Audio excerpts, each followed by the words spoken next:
is 5 Live Sport. Tuffers and Vaughan's Cricket Show. Yes, welcome to another busy international cricketing week, and we'll mark the start of it by talking to two of the England stars at the heart of it all. First, from the men's team, Ben Stokes is on the show. And Michael, you must be impressed by the way he and his stand-in team have done. Yeah, this captaincy job, it's easy, isn't it? You just play a second-string team and you beat Pakistan twice convincingly. England have got an outstanding group of white ball players. Alex Hartley joins us tonight as well. Welcome, Alex. You've been part of the TMS team, watching your old teammates as they've been taking on India. What do you make of how competitive this series has been?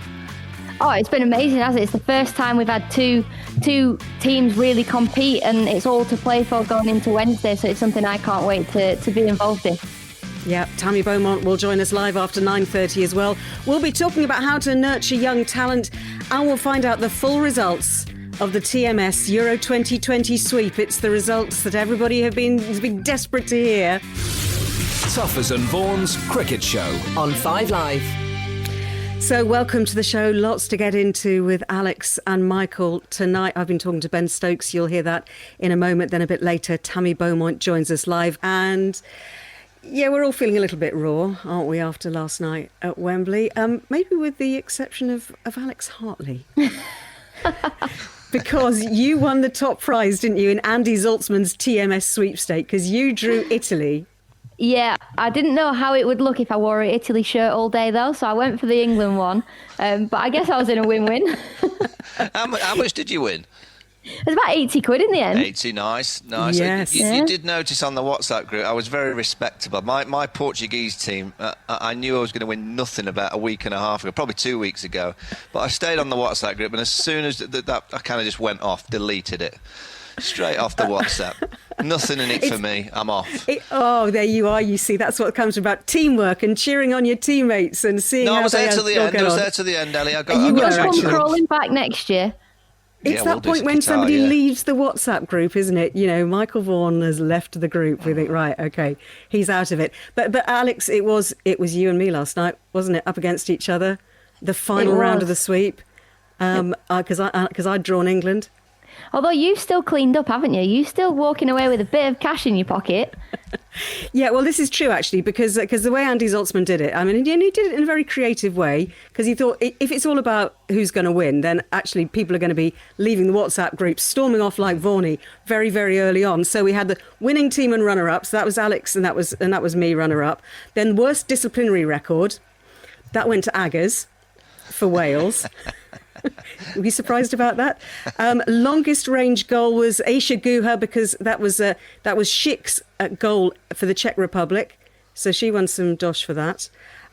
Heaviest defeat, Slovakia. That was a 5-0 hammering by Spain. And Tim Peach, our producer, won that. And also, I absolutely cleaned up on this, Alex, you're right, because I also won for dullest team of the group stage as well. So yeah. England, because 2 goals from 3 games and didn't concede a goal in the group stage as well. So I think between you and I, we've done quite well, actually. You two are rich. Yeah, I actually think Elle's walking away with more money than me, and I won the whole thing. No, I think you still slightly beat me on that. And we also, before we move on to more serious matters as well, you need to talk us through the jersey that you were wearing yesterday, Alex, because you said it wasn't an Italy top, but what was it? Because it was a bit niche. So I found a retro 2012 Keepers away shirt, and that thing is world class. I'm telling you, it was such a good colour. I was like, that's got me written all over it. Talk us through it a bit more, because it's green. Yeah, so it's like checkered green, like different green and blues, and just checkered, and half the sleeves checkered, and then it's a long sleeve jersey. So honestly, it was right up my street, and it was the last one in the shop, so I grabbed it quickly. Did you actually get it from a shop online or an actual shop? So I went into a shop, so there's a retro shirt shop in Manchester, and they put a thing on Instagram saying they still had 300 shirts, because I had a disaster trying to get an England shirt. So I went in on Saturday morning and got one. The retro shop, everyone's going to be piling in. Yeah, did you have a shirt? Did you have a top on, Michael, or did you? I just had the England shirt. I managed to get one. I've had it for a few months, so that was on. I was actually offered 2 tickets on Saturday. No. And there was a bit of an instinct in me that thought I'd love to go and take one of my family members. But then I thought, well, my little boy was playing cricket on Sunday, and I'd want to have taken him, but then all the girls would want to go. So I was in that kind of awkward situation of who do I take, who do I don't take, and how am I going to explain it to those that aren't coming. And then in my mind I thought, you know what, I want to watch it at home. I want to sit on the sofa and study it. I like the build-up. I like the TV build-up, listen to all the pundits. And you know what, Ellie? I was delighted I didn't go. I have to be honest. Having seen the scenes, it was about 5:30 on the television, the scenes came through of what was happening around Wembley, and I thought, thankfully I've not travelled. And I know quite a few of my friends who were there who just said, look, I've followed England overseas quite a bit in football, and I've never ever thought I was under any threat or there was any problems. It's always been quite jovial, had a bit of fun. My friends that were there yesterday said it was awful, said it was nasty, and they had kids with them. They just said it wasn't an atmosphere that they'd want their kids or themselves to be involved in ever again. And you know, I was sat on the sofa and all the text messages were going through saying, oh, this is awful down there. And it shouldn't be the case. We're in a Euro final, and all the talk today has been about, you know, the human behaviour of England football fans. You know, it's just not acceptable. Yeah, and that's the serious side of it, isn't it? And you know, we don't want to get holier than thou and say cricket is better and people are better behaved, because, you know, they're not always, and it's not to everyone's taste sometimes in the louder crowds that you go to. But I can't imagine seeing scenes like that, Alex. Can you at a cricket ground? Nah, it's disappointing, isn't it, more than anything? You know, really proud of the lads for how far they've gotten and how well they did, and you're just let down by the fans, and it's horrible to see and horrible to witness, because as a professional sports person myself, you think, if that was me in that situation, you've done your best. You know, you've been there and you've tried your absolute all, and you've made history. You've done something that no one's done 50 odd years, and you know, the fans react like they did. It's really disappointing. I just don't get the mentality, Ellie, because I've been to Wembley for England matches. I've been for FA Cup finals. I've been for playoffs finals with my team, Sheffield Wednesday, playing Hull City a few years ago. You know, and both sets of fans were getting on. It was a great jovial day. Everyone's drinking a few, probably a few too many, but it never seemed, or maybe there was elements of trouble. I didn't see it on the day I was there with Sheffield Wednesday, but it just felt like a great party atmosphere. And that's what yesterday should have been. It should have been 67,000 lucky people in a stadium with a load of Italian fans just having a great day out. And unfortunately, the minority spills over to a few more, and then all day we end up talking about that minority that's pretty much spoiled it for the whole country. Yeah, and as well, to deal with the disappointment of what happened last night, to then have to deal with all the vile racist abuse that's come out today. You particularly aimed at Rashford, Sancho and Saka, and I know the guys have been talking about this already on the show tonight. And the ECB were very quick to say, to support the England football team. They said, we stand with you.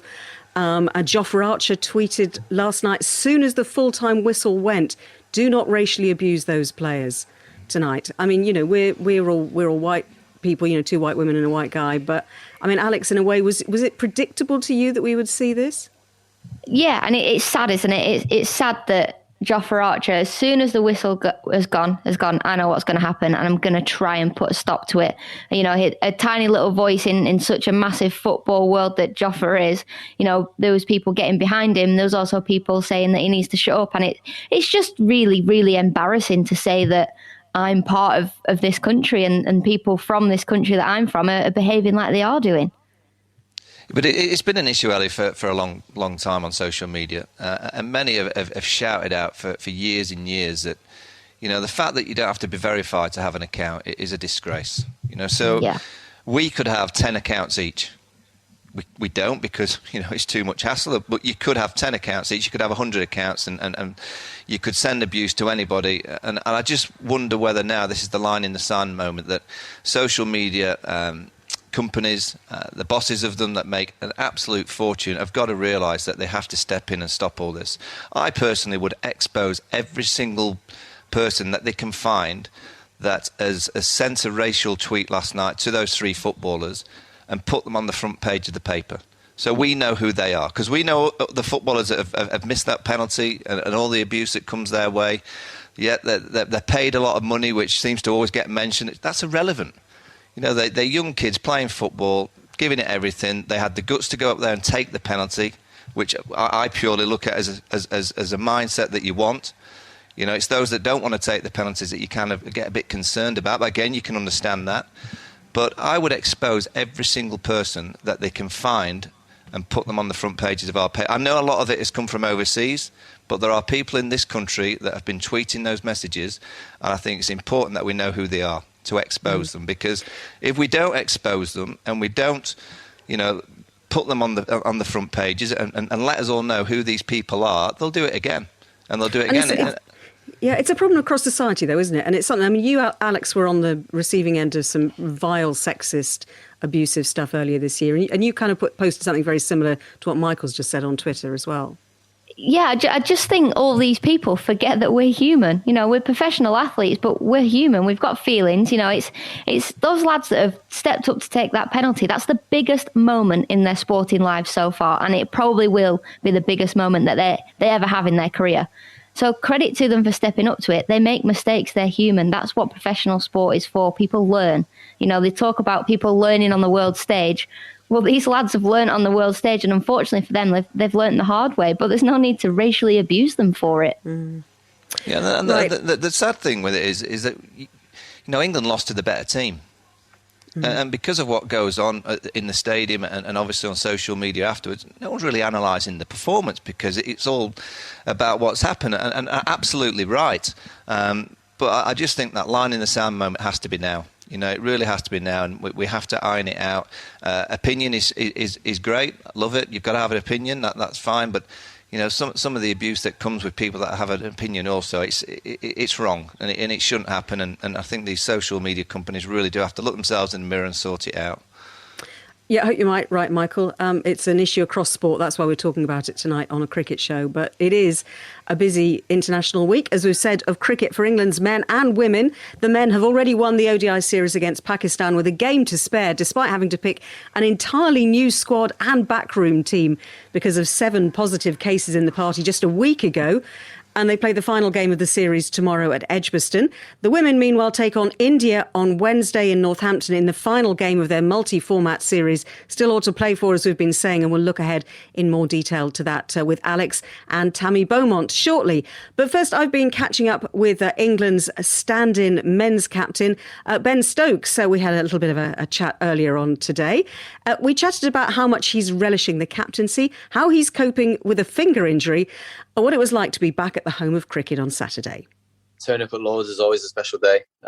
It's a fantastic place to play cricket. And then obviously the performance that we put in was, you know, icing on the cake of a great day. And, you know, I couldn't be more proud of everyone who's been involved in this series so far with what's gone on, the tight turnaround we had to get to a team together. Well, not only a team, but also coaches and backroom staff as well. So I think overall, just the whole occasion has just been a phenomenal effort from everyone. And players that were on people's radar that we'd talked about for a while, people like Saqib Mahmood, who's obviously been around and about the squad for a while, but the way he's grasped his opportunity, how much has that impressed you? Yes, so much. I think when you have players like, you know, in Saki's situation, when he's normally in the squad of a full-strength team, it can be very hard, you know, not playing. And then when you do play, it's sort of play, miss a game, play again, you know, in and out. So you're always, you know, sort of feel as if you've got so much pressure on your shoulders to deliver. But this opportunities came around for Saki, and, you know, with him being my senior bowler, he's taken the responsibility of the new ball. I've also put the responsibility on his shoulders to come back and get me a wicket when I need him to. And he's just delivered on every occasion. And also, you know, in one-day cricket, you know, the first game he bowled me 2 5-over spells. He then bowled me a 6-over spell with a new ball. So everything that I've asked of him, he's stood up and delivered. And I think it's going to do him the world of good as an individual, knowing that he can perform on this stage. And even with 2 games, you know, in a row, bowling like he did, don't underestimate the confidence that can give somebody. So very, very happy for Saki, because it is a very tough place to be in when you're on the outskirts of the team and you get the odd game here and there. And you look at the game at Lord's as well, and kind of it was the 2 key partnerships that did it for you, really. And You look at Lewis Gregory and what he did as well with Bryden Cars, who's your Durham teammate. Did that please you a lot as well? Because the point where you hit a 6 into the tavern, we thought, all right, here we go, we're back at the World Cup final, and Stokes is going to do it for us, and then that didn't happen for you. But then they stepped up and really took that on, didn't they? I think the most pleasing thing about that game in itself, with the bat was.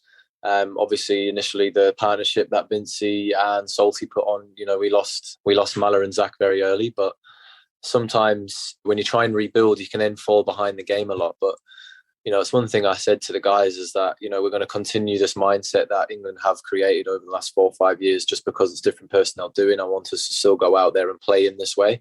And everyone has done that. They kept the run rate above 6 for a long period of time. And then even when we lost those wickets in the middle, because our run rate was at probably above where it should have been on that wicket, it then allowed Lewis and Bryden to come in without feeling like they had to make up any runs. They could just build and sort of tick along. And, so those two partnerships for me were massive, and to get us up to a respectable score on, which I thought was a pretty difficult wicket to bat on. It sounds like you're enjoying the captaincy, Ben. Have you spoken to Owen much about it? Because you said they're quite big shoes to fill. Yeah, I mean, it's easy when your team does what they've done the last 2 games, isn't it? It's one of those things where just sort of every change I've made has just seemed to work. It doesn't always happen like that. I know it doesn't work like that, but that's not down to me. That's down to the people who have asked to come on and deliver something at a certain stage. I've really enjoyed it. I've enjoyed the sort of different side to playing cricket with being captain in a one-day game. And in all honesty, Morg sent me a message before the series started just saying, if he's there as a sounding board, if he ever needs to talk. But other than that, he's just sort of let me do what I do. It's been quite a week, hasn't it? Just think back to where you were this time last week on that Monday night. You had no idea you were going to be, well, A, playing white ball cricket for England because you weren't planning to, and B, captaining the side. What was it like getting that call? Well, I mean, at 10 o'clock at night on a Monday evening, just after I've had my first day in the field, it was the last call I was expecting from an incoming video call from Chris Silverwood. I thought like he must be pocket calling me here, but I'll pick up and see what it is. And then he told me, and it was just like, what? It was very quick because there was a lot to organise that evening. But yeah, just crazy circumstances to be involved in. But so much credit has to go to not only the players who have stepped up to this, but also the management, coaches and the backroom staff, from physios to doctors, to come in and make sure that, we can still have a series go on. This is obviously not what you're expecting to happen, but it's been quite a positive thing from an England team point of view. But how about for you? Because, the reason you were sitting these games out is because you're not entirely fit. How's your finger?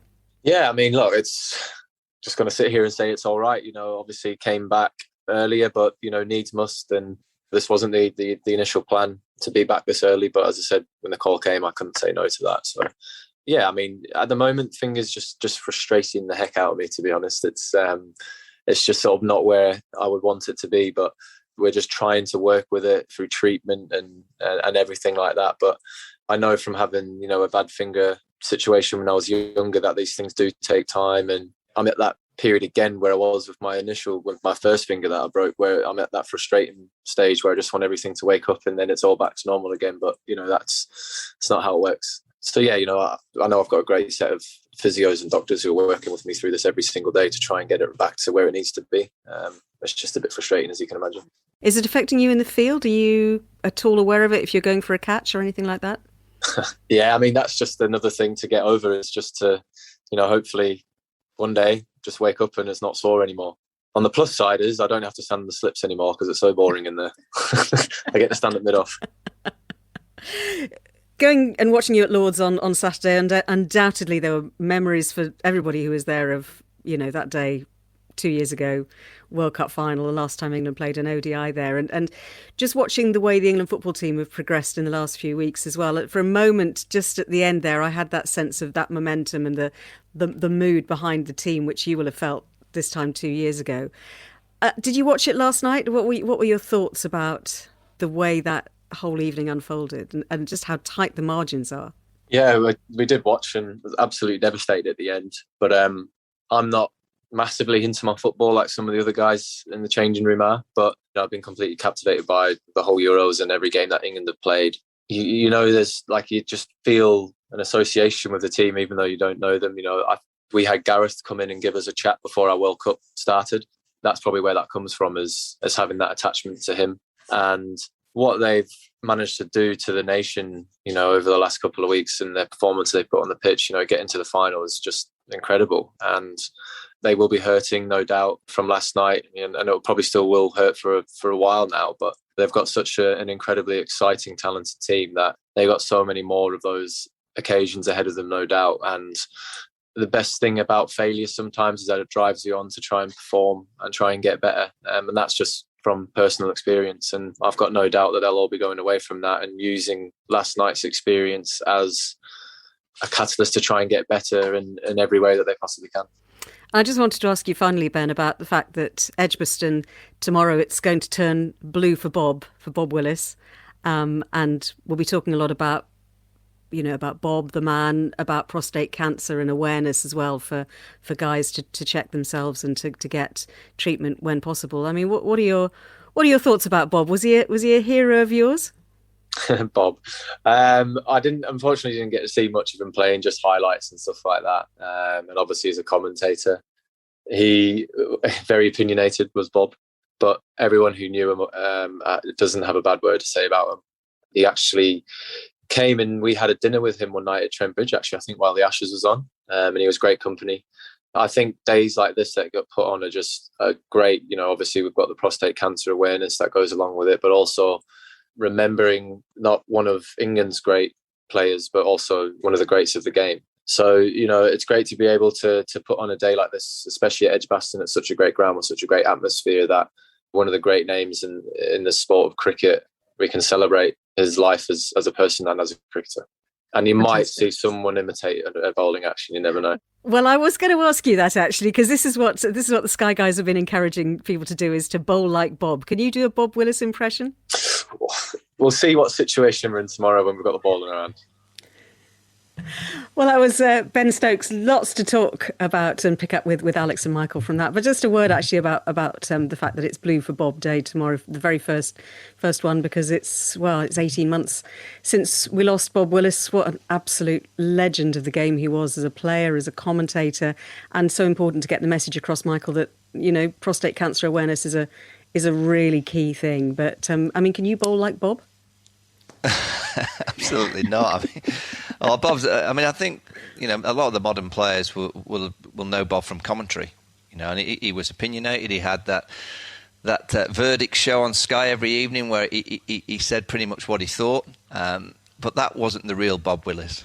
Bob was an absolute lover of the game of cricket. And I think when you see him on that show, sometimes he doesn't like the game because he's always negative, but he's absolutely the opposite. He adored cricket, really cared about the England cricket team. You go back to his playing days, he always used to say he never wanted to play for Warwickshire. He just wanted to play for England. A great character, loved his music. Absolute diehard music fan. So tomorrow will be a great day, and everyone. I've got blue on tonight. I hope you noticed that, Ellie. Yeah, absolutely. Luckily, I have to say I didn't know about tomorrow until you just said it. But I've got the blue, and I see Alex, you've changed your top as well, which is nice. Yeah, I got asked to put my England shirt on, so here I am, just in England shirt. Yeah, it is. It's magnificent as well. Let's talk about some of the things that were raised in that interview with Ben Stokes. First of all, the business about him having to field with a dodgy finger, Alex. Just listening to him talking about that, and he actually showed me, because his one finger has always been quite crooked because he broke it a few years ago, and he showed me on the Zoom call. He said they match now. He's got two crooked fingers, but he must be aware of that all the time in the field. Yeah, it's something that when you've got a splint on, you not going to be as confident as you were previously. He's going to be cautious of his finger. He's going to be cautious that it's still not fixed. It's still broken. He wasn't meant to be fit, but crisis came and he's having to play and having to captain. So credit to him. He'll be hiding himself a little bit in the field because, like we said, he's normally in the slips. He's normally in the hot spots. I think I've seen him at mid-off a little bit. So he's trying to hide himself. But credit to him, because he'll be in a bit of pain every time he catches the cricket ball. I think if there's one England player that can cope with a bit of pain, I think it's Ben Stokes. Yeah. Pretty much as always. I've seen him so many times on a cricket field where he dives over and he goes over on his shoulder and you think he's done something really nasty, and 5 minutes later he's bowling a spell bowling 85 miles an hour for about 10 to 12 overs. It'll be sore when he bats. That'll be the real frustration when you've got a finger injury. In the field, as Alex said, you can hide yourself, particularly as captain, you just get out of the way, but it does kind of restrict you with your batting. You know, you just feel that little that pain every time you play, particularly those full balls that, you know, you just need a little bit of oomph in your hands through the ball. You know, those kind of short pitch deliveries that you can kind of grab your other hand and pull it away to the onside aren't so dangerous. But that'll be frustrating for him because he won't have that feel of batting just like he'd like it to. But it'll come. You know, it'll take a couple more weeks, but it'll be absolutely fine. How have you? Sorry, Michael. Just try and sum this up. How you think his captaincy has gone so far? I mean, because you've seen him captain a bit. He captained a Test match last year, didn't he? But the way he was talking about, Saqib did this for me and he did that for me, and I was really pleased with what Lewis did for me. It felt to me as if he's actually enjoying the captaincy role. Yeah, and it is enjoyable when you hammering teams and you're getting wickets pretty much a regular occurrence. You're not having to really tax the mind and get to plans A, B, C or D. It's pretty much just plan A's working, which is great as a captain. He's got it. He's just got that. He's got that leadership quality that he doesn't have to do a great deal, and I think the team will follow. You know, he doesn't have to try too much. You know, he's got a great cricket brain. We've seen that with the way that he's batted in tight situations. He's obviously a very good bowler himself, so he'll be able to think like a bowler out in the middle. I know, having an all-round as a captain, it's a huge burden, and I certainly wouldn't want Ben to be captain in the long term, but I've always thought that all-rounders should be the best captains because they do everything. You know, they know the sense and the feel of what it takes and the mentality to bat, to bowl. I will say, this England white ball squad, it's remarkable. You know, they've got. I remember back in the 90s, early 2000s, when Australia had this group of cricketers that you always felt that the second group were the second best team in the world. England aren't getting that far off that. You know, England's second team would compete in a World Cup, and get very close. I don't think they beat England's number one team, but they beat many of the other teams. And you look at Australia and the West Indies just at the minute, they've had 7 players that have decided not to tour. They're 2-0 down to the West Indies, and they've just looked all at sea. If England took their second string to the West Indies, they'd be very, very competitive. So that group of white ball players, it's as good as we've ever had by a country mile. And this is effectively a third string, Alex, as well, isn't it? Because you think from the squad that absolutely hammered Sri Lanka, there was no Stokes, there's no Butler, no Archer.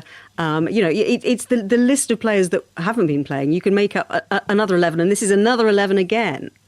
It's actually scary, isn't it? You think you watch this white ball side and they're dominating. They're playing really well against Pakistan.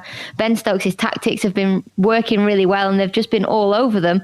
And you think the players that are missing, you just think, oh my word, it is scary. They've been unbelievable. And then there's obviously the talk about no Alex Hales as well. He's in fantastic form and not getting a look in for England, and something's going on there why he's not being picked, because he's scoring loads and loads of runs. So yeah, it's literally not even England's best second team. It is crazy. I think someone like Phil Salt epitomises how good England are, because and it's not. I'm not talking ability here. I'm talking the culture in the dressing room of how they play white ball cricket. So Phil Salt doesn't do so well in the first one-day game. I reckon in my time, and maybe 6 or 7 years ago, he gets his second game and he'd have been thinking, I'll just get a score. I'll just try and get a number, so at least I've got a number by my name. And he just went out. That first he just climbed into Shaheen Afridi. He thought, right, it's up, it's off. It's short, it's off. And that's the mindset that Owen Morgan and Trevor Bayliss, now Chris Silwood, has created around the white ball team. Is if you're going to come into this side, doesn't matter if it's the second string, the third string, you have to play the right way. And the right way in this era of white ball cricket is to whack it. You have to have that. There's no fear of failure, is there? There's literally no fear of failure. There's no consequence. It doesn't seem to me, none of them will like getting out, but it doesn't seem to me like there's a consequence for getting out. In Test match cricket, there's that awful consequence of getting out, and it costs your team, and it's an awful feeling. But I think to play this way in white ball cricket is the right way, that you say to the players, look, you've got to be aggressive, you've got to be attacking, and if you get out doing so, I think they probably get more told off if they get out defending than attacking. So Phil Salt, go on attack. Just a little bit of a concern was Zach Crawley in the second game. That York was a good ball, but left arm over. We saw that in the New Zealand series. The Test series coming up against India. He'll be probably licking his lips that there's no left armour for the Indians, but they've got some high-class seam bowlers.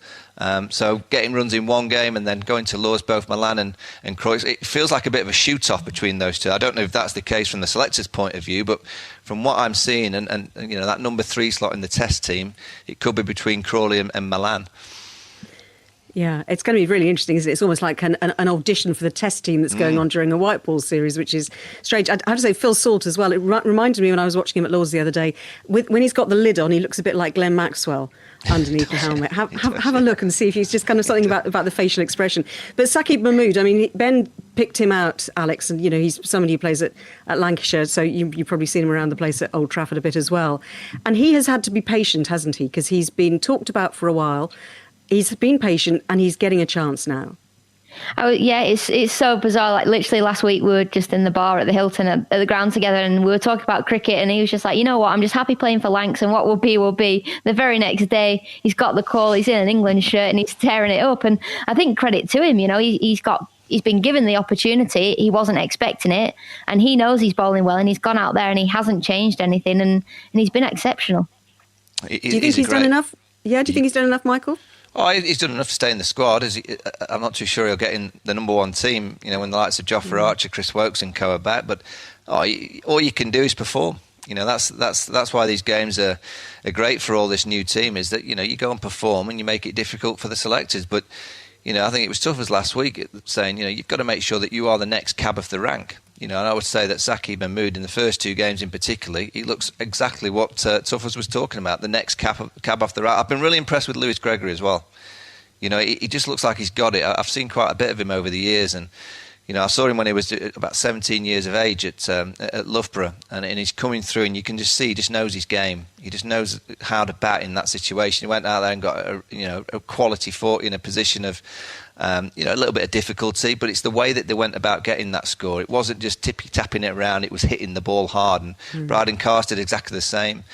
They found players. It's just. That group's going to be so big, there's going to be so many players not playing for England. There'll be about 30 of them that could be playing for England. So I'm sorry, you can't get a game. Unlucky. I think they've just got to be happy playing county cricket. Yeah. Well, the standard, but Alex, it's great for county cricket, isn't it? Because the standard's just going to get better and better. Because, what happens when you get a group of cricketers that are so good, they go back into the county system, and then the next generation coming through look at those that aren't in the England side who are so good, and those junior players will go, oh, how good do you need to be? So it's just going to raise the standard of all junior young players coming through the system, which is fantastic. Definitely, Michael, and you can listen to coverage of that on 5 Live Sports Extra. Well, now let's bring in our guest. Hello, Tammy Beaumont. Hi guys, how are you all doing? Very, very good indeed. Look, the reason we're delighted to talk to you is because the women's series between England and India finishes on Wednesday. Scores are 8-6 in the multi-format series, so England can't lose it because there's 2 points on offer in this final game. But if India win the last game, it'll be drawn. They'll deprive England of victory. And you can not only hear the game on TMS on 5 Live Sports Extra, it'll be live on BBC Two as well. It's building up really nicely, Tammy, isn't it, to a conclusion, this series? Yeah, I think it's been an absolutely cracking series. Even just starting from the Test match, I think the way the game's been played and the skill level on show has just been a real kind of great vision for women's cricket, really. So, yeah, it's been good, but hopefully we don't draw it in the end. And you've scored runs in all the formats as well, which is quite something. You must be quite pleased with how you've gone. Yeah, I think I probably would have liked a few more in the last couple of ODIs just to get us over the line, maybe at Worcester. But yeah, it's always nice to contribute in all formats of the game, really. Alex, I'm going to ask you to ask the difficult questions to Tammy because really you were there for that second T20 at Hove, and they should have won it, really, shouldn't they? Yeah, they should have done. But that's the beauty of T20 cricket, isn't it? India got off to an absolute flyer in the power play, and then England really brought it back. And I think India were probably 20 or 30 runs short of what they thought would be par on that wicket. And England going into that second innings, I genuinely thought they'd breeze it. And India had weird and wonderful plans, didn't they, Tammy? Yeah, I think it's quite a disappointing loss, that one. I think we're in a position to, win the game quite easily from quite a long way out. But I think probably the turning point was that over where I got out, and then Heather kind of had a bit of a fluky run out backing up. But yeah, probably still back the middle order to get us home. But I think it kind of undermines what a brilliant performance it was by our bowlers to pull it back after they were about 30 off 3 overs or whatever it was. So yeah, it's a little bit disappointing, but we'll be looking to put it right in the last game. Tell me, what is it that the team are kind of trying to get to?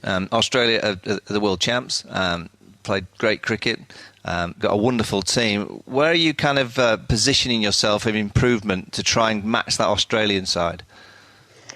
Yeah, I think it's kind of about mindset, really, about trying to punch first and take on Australia. I think they're a very good all-round team, and they like to bully teams. And actually, you've got to go toe-to-toe with them and have depth the whole way down, and depth of a squad as well. You can't just have 11 players. If you're playing an Ashes series, we're probably going to need 13, 14, 15 players that are world-class. And I think we're getting there with that. You look at the likes of Sophia Dunkley coming in and scoring runs in her first ODI, her first Test match. Some of the bowlers we've got in and around the group, I think there's so much talent, and that's what we need to do to kind of go up against Australia and play them at their own game, really coming out and really fighting at them. And has Lisa Kiteley instilled a bit of that mindset in you as well, that there's got to be a bit more ruthlessness? I mean, was she disappointed with the way things didn't go it didn't go your way at Hove? Yeah, I think we all were. I think Heather was particularly honest about how she felt the game went, and Lisa tried to keep us kind of on a level because there's still a series to play for.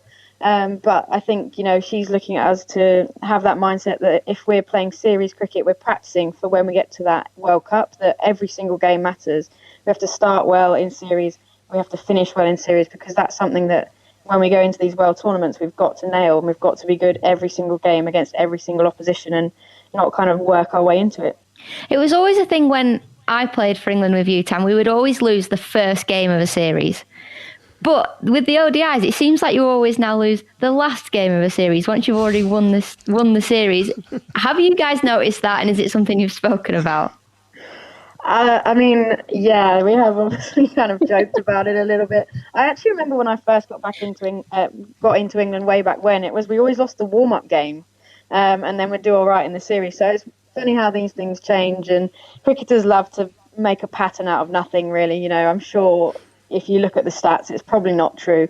But it's something that I do think, we do need to be more ruthless and try and, really win 3-0 against the kind of likes of India when we've got them, up against the wall and playing good cricket. And tell me, how do you bowl to Shefali Verma? I mean, as a 17-year-old goes, I've watched a lot of cricket. She can properly play. I've tried to study it to think, how do you bowl to her? But there's not many weaknesses from what I can see. Well, firstly, I'm pretty glad I don't have to bowl to her. But I think... How was Catherine Brunt after she got hit for 5 successive 4s? Don't ask. Oh, well, yeah, I think that's probably best not to ask. I think, she's a consummate professional. She came back later on in the innings, and I think her over went for 1. So, she managed to control herself and come back well and bowl well at the second half of the game. But I don't think any bowler likes that. She tried quite a few things and it didn't come off. But I think the thing with Shefali is it's quite unorthodox, really. In one of the ODIs, she hit a leg stump Yorker through backward point, and the next minute she's pulled one over mid-on. She's clearly a brilliant ball striker. If I wasn't playing against her, I think it's amazing to watch, and it's a real draw for the game. But I do think there are kind of things you can do. There's a certain length she doesn't seem to quite like as much as the rest, so it's a case of just trying to nail that as long as possible, and you kind of know a chance is going to come eventually, so it's just about holding your nerve and taking that chance when it comes. How important is it that she's looked after, do you think? Because you say she is 17, but I mean, maybe I've never met her, so I don't know how mature she is as a 17-year-old, but it's incredibly young to have the attention of world cricket now and the attention of a cricket-mad nation like India on her shoulders.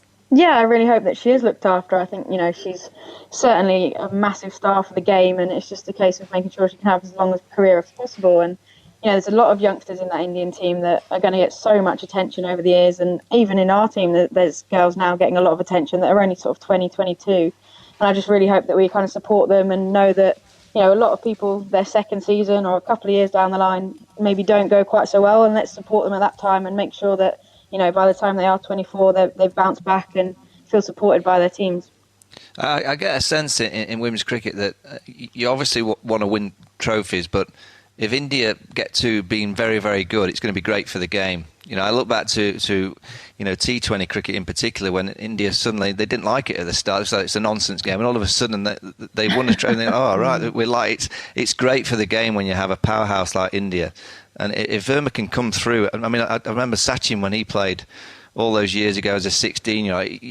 It's too early to say, and it's too much pressure to put on her, but she could be that person, couldn't that Sachin Tendulkar of the women's game over the years, and really drive Indian women's cricket forward. Yeah, she really could, and I think you're right. As much as we want to beat them and we want to make sure we're ahead of them in the rankings and things like that, I think it is really important for women's cricket to have a very strong Indian culture with cricket. It's almost a religion out there in India. I know both Alex and yourself have gone over and seen exactly what it's like out there. And if they can have role models of women's cricketers, I think it's just going to be amazing for the game. And it's only going to make women's cricket bigger. And I think you only have to look at the attention that catch from Harleen Dole got the other day on Twitter. The great man himself, Sachin, tweeted about it. I think, it's just going to grow in that country so much in the next couple of weeks. I was looking at that catch by Harleen Dole to get rid of Amy Jones. It's got some 2.2 million views or something like that when I was looking at it the other day. I mean, Alex, as somebody who's taken some decent catches yourself in the last few months, I thought I needed to throw that in. But just kind of try and describe for us what she actually did, Harleen Dole. I mean, it's really hard to describe. So it's one of those catches that goes right over your head, and you instantly think it's six. So she's dived backwards and tried to take the catch and has got hold of it. And as she's going backwards, she realises she's going over the rope. So she chucks the ball back in, but she lobs it up in the air enough so that she can then dive back over onto the field of play and take this amazing diving catch, and pulls off the most incredible catch I've seen in women's cricket. We haven't seen anything like that. They're the sort of things that, Tammy, you'll be practicing week in, week out, and you never get them. And for her to take that on a stage that she did is incredible. Tammy, I was saying to her, and I've said to her privately, that next Wednesday is the start of the 100. and what it needs on the first evening, it needs something of brilliance. It needs high quality. It needs a catch like that. It needs a hat trick, or it needs 4 or 5 sixes on the trot. Alex is playing in that first game. The whole of the 100 success. I'm not going to be getting the sixes, am I? No, but you've got to do something. You've got to get that moment. Do you know what I'll do for you, Vaughan? I'll be the bowler that goes for the 5 sixes in a row. Perfect. I'll do that. That's all I need. All I need on that first evening is something spectacular. Wear that shirt underneath your original shirt, so then when you get a wicket, you take you got your England jersey underneath. Alex is quite good at not getting her feet quite right for a catch, that she has to make it into a specky. Yeah, that'll do. Yeah, all right, Tammy. That will do. I'm still bitter.